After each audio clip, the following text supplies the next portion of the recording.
and welcome to the Catalyst for Change podcast hosted by Support After Abortion. Support After Abortion is a ministry dedicated to ending the demand for abortion by helping to heal those who have been impacted. We do that through three pillars: inspiring compassion among people, promoting collaboration among leaders, and building capacity for programming across the nation and worldwide. I'm really excited to be here with you today. My name is Lisa Rowe. I am the CEO of Support After Abortion, and I'm thrilled to bring our guest on today, Theresa Bonopartis. She has an amazing message for us to share. So without further ado, Theresa, welcome. Thank you, Lisa. It's really great to be here with you. I'm always excited to talk about healing. You know, it's really crucial, right? Yes. I told you that I'm so excited to have you on today's show because you had a very special message that you brought into my life last fall. And I felt like it has really given me a new way of thinking. So before we start and go into that message, will you just introduce yourself to our viewers and help them understand why it's important to you that we talk about healing today? Sure. So my name is Theresa Bonopartis, and I'm the director of Lumina, Hope and Healing After Abortion.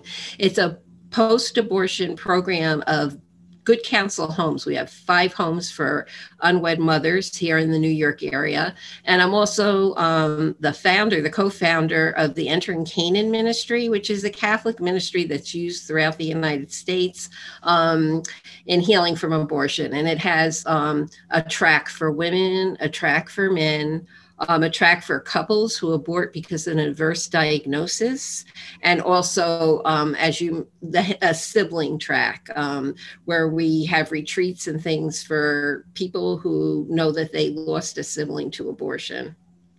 Yeah, it's amazing that you look at the whole family, the whole unit, because the way that I experienced our conversation in the fall, Theresa, is that it's not just mom that's impacted. There's so many other people impacted by an abortion experience. It is. It's so true because everybody thinks the mother, and even if you look on Facebook or different things that are written, it's always the baby and the mother and the baby and the mother. And certainly it's always the baby and the mother, but it goes so much further than that. It's just so far reaching, the fathers, the grandparents, friends that maybe brought somebody to have an abortion and then we're sorry about it after, the siblings, like people that get adverse diagnosis. It's just, and I truly believe abortion is impacting, it's not just me, obviously abortion is impacting the world. Look at this political climate and the way that things are right now. So it damages all of us, because if it wasn't such a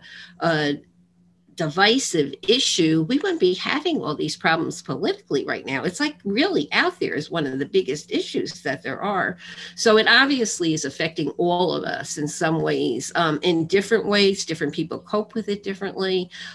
Many people, they'll be rationalizing and justifying abortion because they need to believe that they made the right decision because they don't know where to go for help or they don't think healing is there. And I really believe that with the radical feminists, that, oftentimes they're that radical because they're so desperate to keep justifying what they did because they have no place else to go.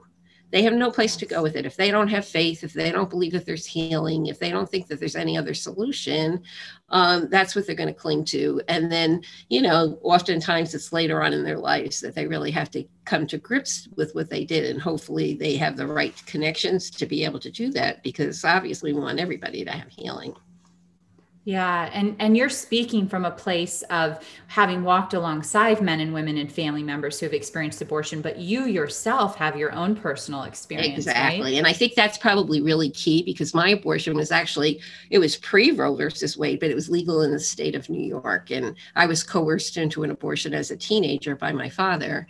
And I never really wanted it, so it was like traumatic. And plus I had I was in the end of my 4th month. So I had a saline abortion, which is a horror. They're all horrible, but I ended up seeing my son. And so it was very traumatic to me. And I looked for help, and there wasn't any help out there at that time. There was just no understanding of the impact of abortion. And even people that were suffering, it wasn't vocal, it wasn't out there. So you, like at that time, maybe there was like WEBA, Women Exploited by Abortion, and Victims of Abortion, but there really weren't very many places at all that anybody could go, or even that you would know of. So you're left with all these feelings, and you think that you're crazy, or you're the only one feeling like that because you're told this is a right for women, this is a great thing, or whatever. So long story short, I just suffered for years looking for help and feeling like I was the one that was crazy because it was bothering me so much. So when I finally did find healing, which was a good 15 years after my abortion, I just became on this mission I knew other people had to be out there suffering.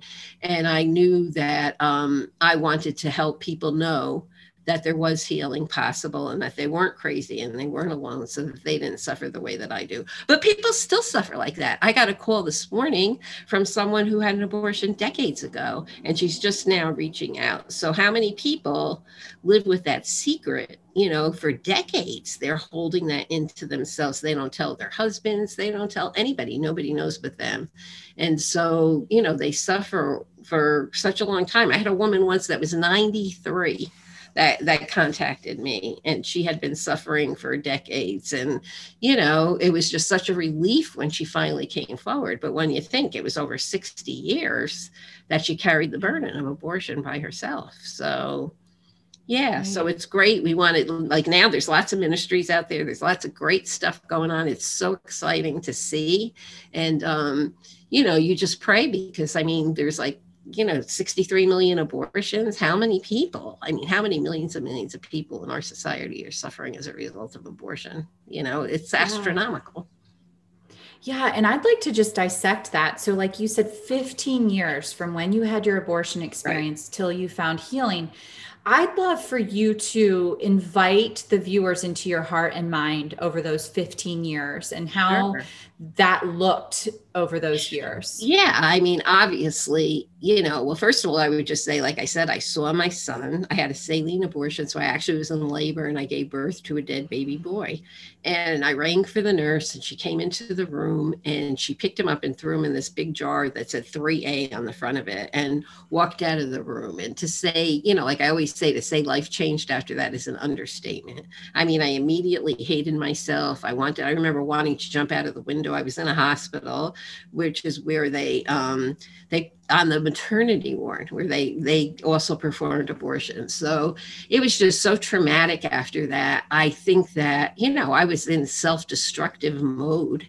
And like I said, I knew that it bothered me. I couldn't find any help. There wasn't any help really then. There really was nothing out there. Nobody had any understanding. It was still glorified. It was right before Roe versus Wade. And even after Roe versus Wade, obviously, there still is such a denial, right? There's such a denial in mainstream to the damage. No matter how many people come forward, they still keep denying it. So I just spent years in a downward spiral, thinking I was crazy, thinking I was the one that wasn't thinking right, and just really bad behaviors, promiscuity, ended up marrying someone who was a drug and alcohol abuser, and just really impacted my whole life. And then I was, in a marriage that was obviously very unhealthy, ended up having 2 other children. And at some point it just got so bad that I left him, and I always say, I really believe this is true, because I had such low self-esteem. And so I hated myself. I hated myself for what I had done. And I often say, if it wasn't for my children, I might have stayed in that abusive relationship forever, but I didn't want them growing up around that. And so that's what gave me the courage to leave that relationship and try to put my life back together again. And that's kind of what I did. I left, and I went back to school, and I became a drug and alcohol abuse counselor, and I started working in addictions. And what ended up happening to me, but I still hadn't dealt with my abortion because there wasn't anybody to deal with it. Even in the whole aspect of addictions and going for counseling, I can remember remember going to the therapist and saying, I had an abortion. I know it bothers me. Oh, that's not what's bothering you. It's the addiction. It's the marriage. It's the this. It was everything but the fact that I had participated in the death of my own child, which is crazy when you think about that. But this is a message many women still get from people, that that's not what's bothering you, as if it's impossible for the fact that you participated in the death of your own child to be something that, that's gonna impact you in a negative way. And so it was just like a vicious cycle for me. Very, very difficult, because I couldn't move past it. So when I got the job in the rehab, and I was working there and everything, and I started getting a lot of clients that had had abortions and were looking for help, and I wasn't able to help them. I hadn't even been able to find help for myself. So after a period of time, I ended up burning out. I couldn't even go into work because I couldn't listen to one more woman tell me about their abortion. But it was a great grace from God, because I ended up leaving the job. I had what I say was probably a nervous breakdown, even though I never ended up in hospital or anything, but I just couldn't face going into work and talking to another person who had been suffering from abortion. I just couldn't do it because I was suffering myself. And it really turned out to be a great blessing for me, because during that time is when I reconnected with God, who I had left a long time ago. I went and stepped foot into a church. I always felt like there was a neon sign on my back that said she killed her baby. I thought if I walked into church, everybody was going to see or know, or the walls were going to come down on me. I had all those feelings that we hear so many women speak about.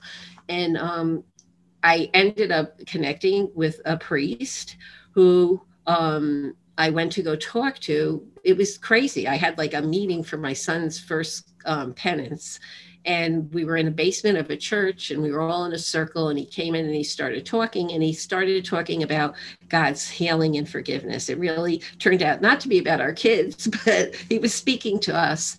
And I asked to speak to him after that. And that really was the beginning of my journey to healing. Coming to really accept God's forgiveness, and really, be able to believe and to have hope that there was forgiveness. For the first time, I had hope that maybe there was forgiveness. And all this time, like with my kids, I had been, distant, or, I wasn't a very healthy person. I was depressed. I was struggling all the time with all my personal abortion connectors, people, places, and things that bring up your abortion experience on a subconscious level.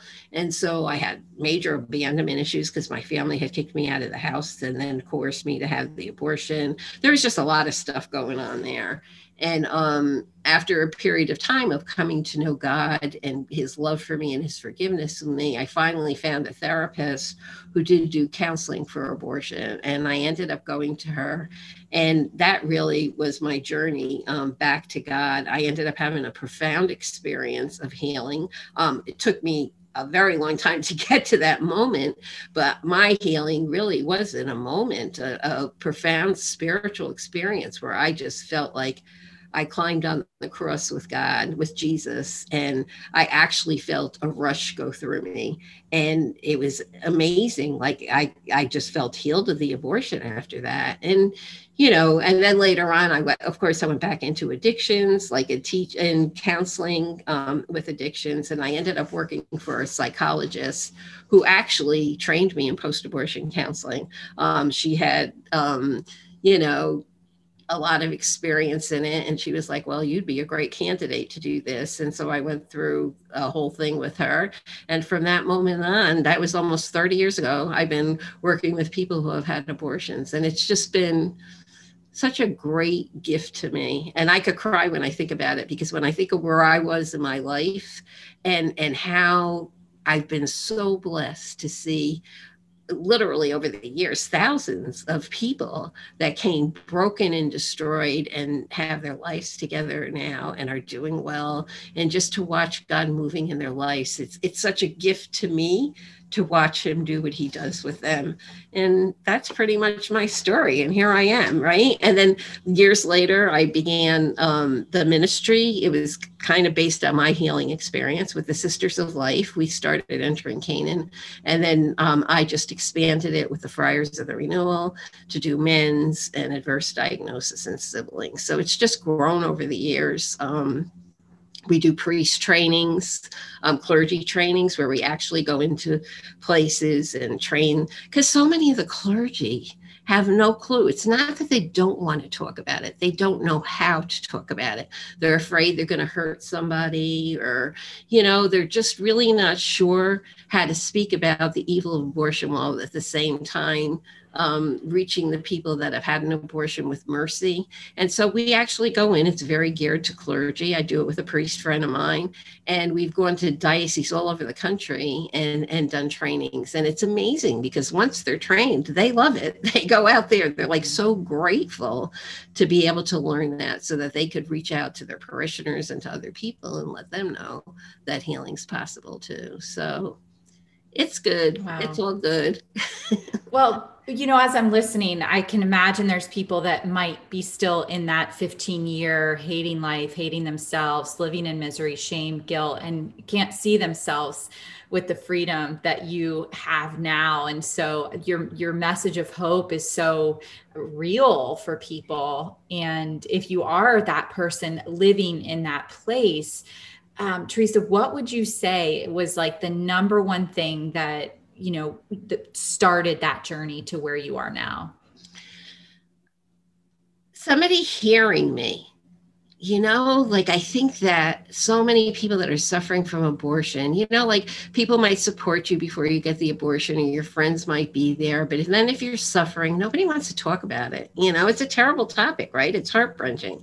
And so that isolation and that, just being alone. And I call it, you want to know what I always say? You want to know what the pits of hell are like? Ask somebody who's suffering from an abortion, because I really believe you can compare it to that. I mean, it's not natural for a mother to take the life of her child. And I think that it goes against everything that we are.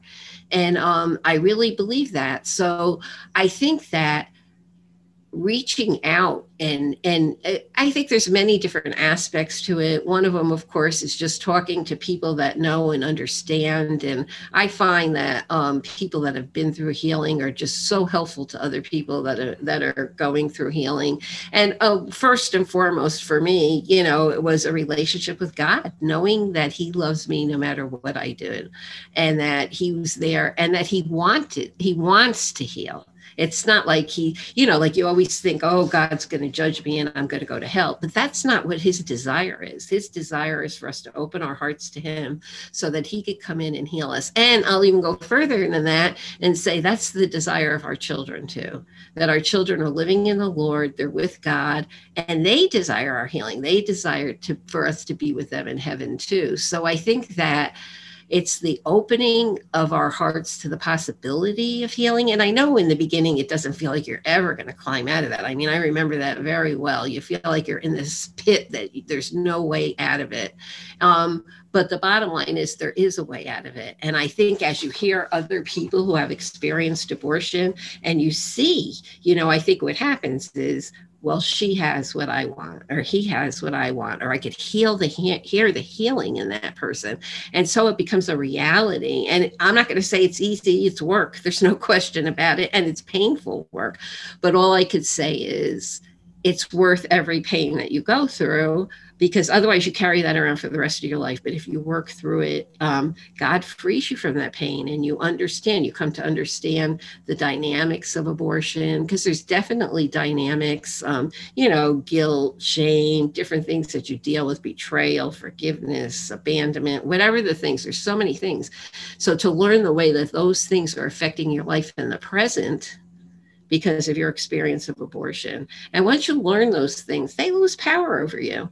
If you're like, let's say before my healing, like every relationship, every fight was the end of a relationship because of the abandonment issues I had, or like there was no such thing as, okay, you know what, Lisa, we just disagree. That's okay. It's okay. We just disagree. Like for me, it was, oh my gosh, and it's the end of the friendship. And so everything was so magnified. But once you understand where that's coming from the trauma and the different ways that your abortion impacted you, you can get the tools that you need to be able to, to be able to do away with those things or catch them right away and say, wait a minute, I'm not reacting to what's going on right now. I'm reacting to this trauma in my past, and it just loses its power over you. And like I said, I know it's hard when you first come in to believe that, but all I could tell people, and I would encourage them, is that I've seen, and that's not, and I'm not exaggerating. I've worked with thousands of people, and I've seen it happen over and over and over and over and over again. And God wants it for you.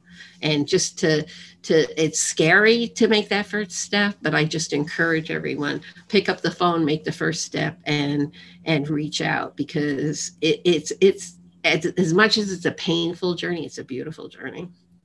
Yeah, breaking the silence of any shame, it right. Stops giving it the power that your mind allows it to take over. I mean, we call it an emotional leak in the clinical world, but that shame and guilt just leaks out of you. Like all of any kind of energy you have, it just leaks all that energy out.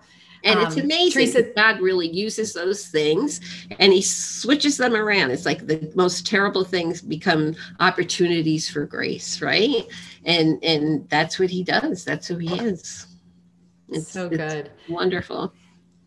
You said something else. So I'm thinking changing the audience here. So maybe it is a leader now who's experienced abortion, who's feeling that fatigue that you feel, right? The message that I heard you share was that you weren't fully healed. I know you believe healing is a journey, but talk to those leaders who might have gone through one healing group or broke the silence and now is trying to help other people out of their own pain. And they're feeling really tired at the end of the day and really triggered. Can you talk to them a little bit about that? Well, I would just say that, like, sometimes people say to me, how have you been doing this for so many years? You want to know how I've been doing this for how many years? I have my prayer time every single day, because you know what? I'm not doing it. He's doing it. As soon as you think it's you, or that you're going to heal somebody, or you're going to do this, or you're going to do that, that's a sure sign you're going to get burnt out and everything else.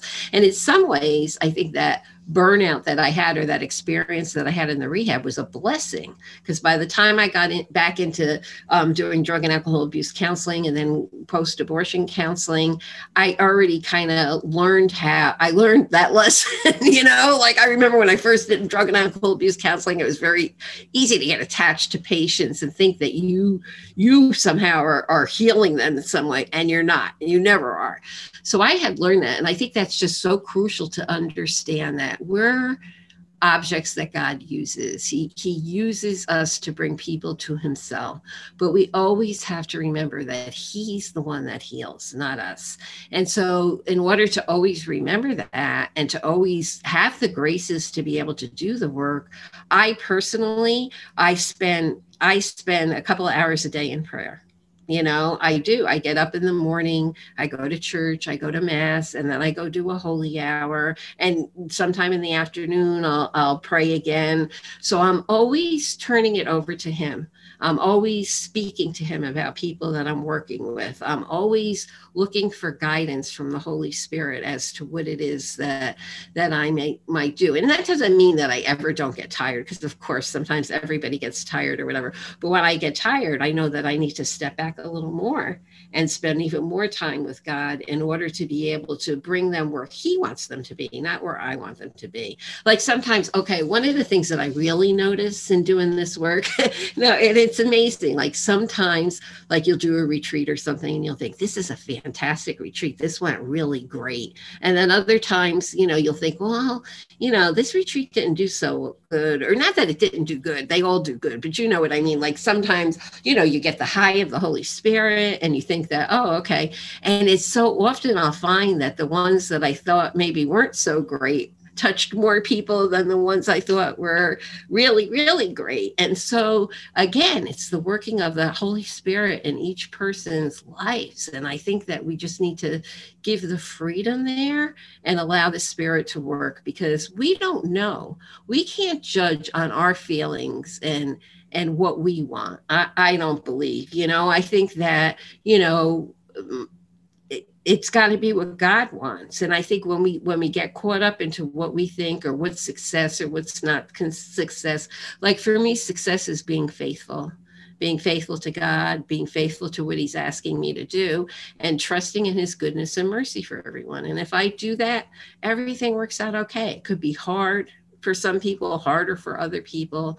But the key there, I think, is always taking care of yourself. Like if you're talking about people working in ministry, like how far are you continuing your journey? Because it is a journey. It's a journey. We're going to bring this to heaven. You know what I mean? This isn't something that I could sit here and I'll say to you, I regret my abortion. I'll always regret my abortion. Thanks be to God. I'll always regret. I don't want to forget it. I don't want to. Then I would forget my son. Do you know what I mean? But I look at it in a different way than I used to. But I could still say to you that there's certain times in life where I could still get abandonment issues.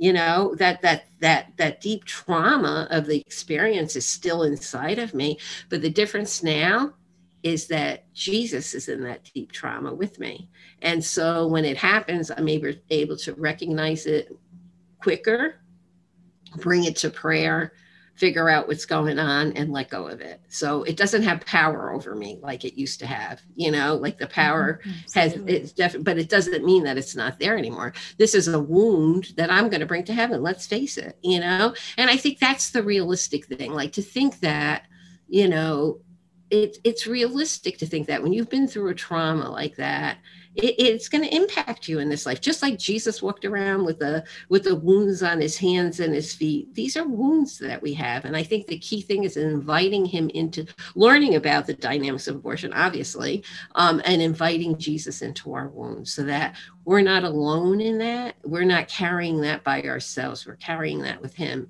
and his grace and his direction through prayer, are aiding us when we're getting attacked like that. Because I think the devil, he doesn't want us to be, he wants to keep us in that misery.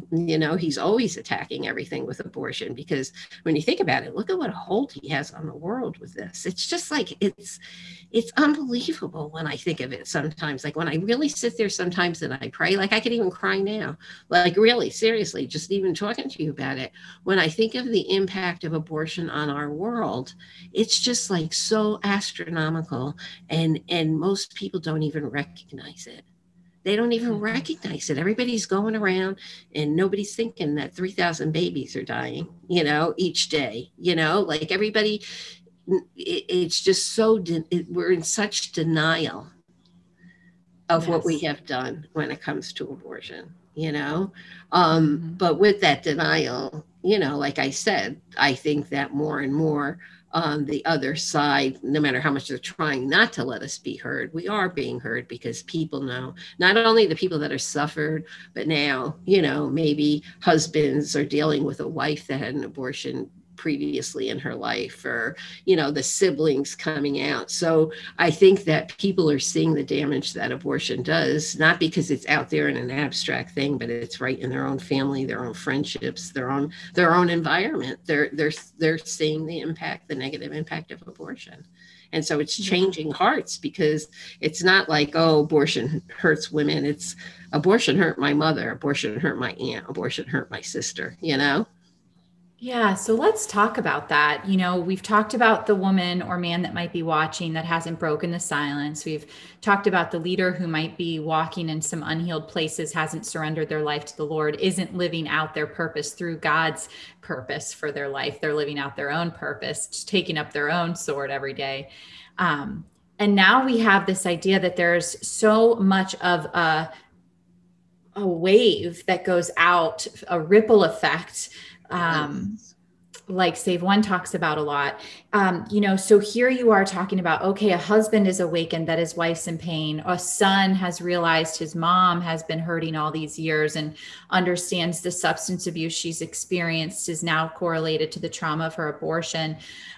Specifically, what you and I talked about in the fall is that there's siblings now that are awakened to the fact that, oh my gosh, I would have had a living brother or sister had my mom and dad not aborted my sibling. Can you talk about why it's so important that we address abortion from those angles as well? Sure. I think like when we're talking about like if somebody's married to someone who's had an abortion, do you know how many people are married to someone who had an abortion only they don't know she had an abortion? So maybe there's intimacy problems in their relationship. There could be a million different ways that it's manifesting itself in that relationship. And the person that hasn't had the abortion, whether it's the woman or the man, because it happens with men too, they see it as an affront to the relationship because they don't even know that there's an abortion in the past. And that's why let's say she doesn't is incapable of being intimate, which happens so often, as you know, with abortion. There's just this wall that goes up so many times. And so she's married and she has this fear of intimacy with her husband. And so the relationship is not good. And he's wondering what the heck is going on. And because he doesn't even know about that abortion. So it's impacting people without them even knowing that it's impacting them because of that secret that's being held, right? And you could have people say, oh, it didn't impact me. It doesn't impact my marriage, but I totally disagree with that. You might not know that it's impacting your marriage, but I can guarantee you it's impacting your marriage if you haven't gone through healing, And I think that's one way. As far as the siblings go, I mean, as we spoke about when we did that conference, I mean, there's just so many different ways that it impacts that we can't even keep up with the siblings. I mean, pray that we find a retreat place in this COVID thing, because I have a waiting list of people that want to come to our next retreat. And it's just so impactful for them. We talked about this before. Would my name be the same? Would I even be here? Like guilt for feeling alive. Maybe their parents don't know that they know about the abortion. And so or even if their parents do know, often there's so many questions that they have in relation to it. And yet they're afraid to ask because their mother, they might see their mother suffering. So they don't want her to feel bad. They often take on like almost a parental role with the parent because they're taking care of the mother who's suffering so much. And the mother, a lot of times will say, oh, like there's some people that think that, well, I did that before I had my children or before I got married. It's none of their business or it doesn't have anything to do with them. And just like with the husband that's married to someone who's had an abortion, it has everything to do with them because it impacts them because they're dealing with you. And also because they lost a sibling, they lost a brother or a sister. So I think we've been doing it for 10 years now. This is our 10th year ministering to siblings. And it's the tip of the iceberg. Like, we have people coming from all over the country, from Canada, for everything, for our retreats. But we're just skimming the surface. Do you know what I mean? There's so many people out there that are suffering from this. So many that aren't even willing to come in for healing yet because they'd rather not think about it. Just like with the women that go into denial, there's siblings that go into denial too.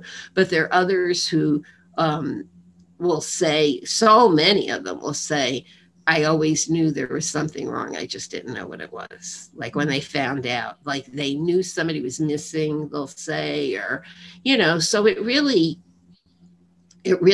it's confusing. Here's people that protecting them, their parents raising them. And then you find out that one of your siblings has died, or how many siblings have multiple siblings that are lost. Like, I think I gave you this, I might have given you this example, I don't remember, but let's just say in college, the mother had an abortion, or maybe she had 2 abortions. And let's say the father had an abortion in college too, right?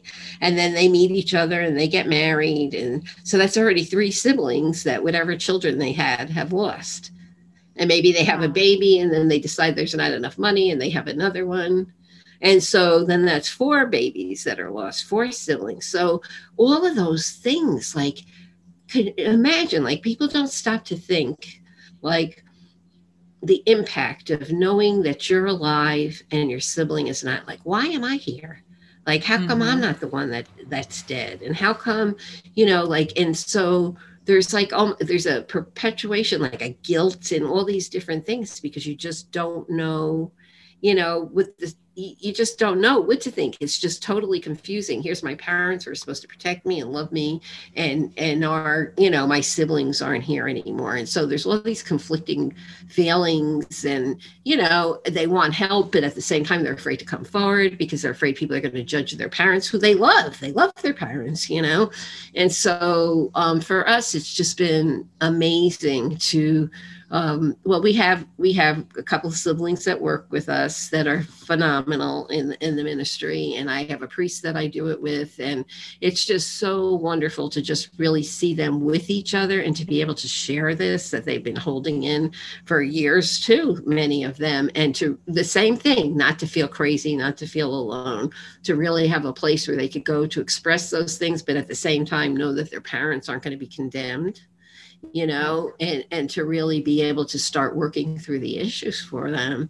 So, I mean, it's just, like I said, I think it's just so astronomical when we think about, like the far-reaching implications of abortion. They're just so far-reaching, because then you could go into, the doctors, the abortionists, that it just goes on and on and on and on. I actually knew Bernard Nathanson, you know who he is, right? Bernard, the abortionist. He did like 60,000 abortions. He actually aborted his own baby, and he had a major conversion. And like even him, when he was dying, he, was obviously asking us to pray for him all the time and whatever. And just that implication of knowing, even though he had a conversion, he actually got buried at a St. Patrick's Cathedral in New York. And it was awesome, the whole thing. But he was so terrified at the end because he knew what he had done. And he knew the implications now that he had come to the pro-life side and he had seen all of that. So I think that, here you're talking about one abortionist. Imagine, I don't know, sooner or later, you got to look at it, right? You can't get away from it sooner or later.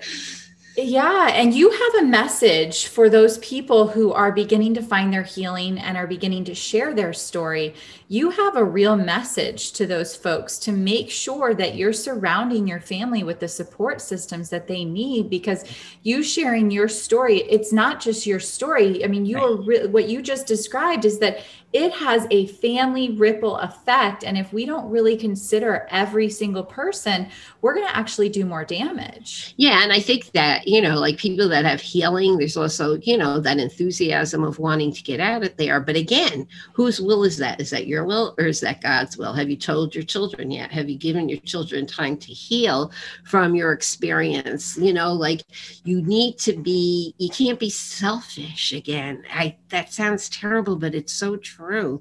Like, I think I might have mentioned this because it just sticks in my head so much. This one example of this woman who called me, and she was deeply disturbed because her son wasn't talking to her because he found out about her abortion, and he found out about her abortion because she had done Silent No More. Nothing wrong with Silent No More. I've done Silent No More, but she did it before letting her family know. And so her son found out about an aborted sibling through Silent No More. And he was just so disturbed that she was out there telling the world before she had even talked to him. And I said to him, well, have you sat down and talked to him yet? And she hadn't even done it yet. She hadn't even sat down and talked to her son. So I think that it's beyond us. Like, what is your abortion? What impact is it going to have on your children?